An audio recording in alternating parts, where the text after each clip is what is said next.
খাওয়া চলছে, খাইয়েও শান্তি।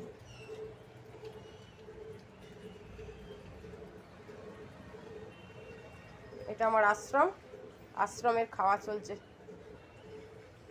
এগুলো সব রাস্তার, মানে সবাই ছেড়ে দিয়েছে, কারুর ঘরবাড়ি নেই, শুধু এখানে খেতে পায় বলে কোথাও একটা গিয়ে মাথা গুঁজে থাকে, আর খাবার টাইমগুলোই চলে আসে।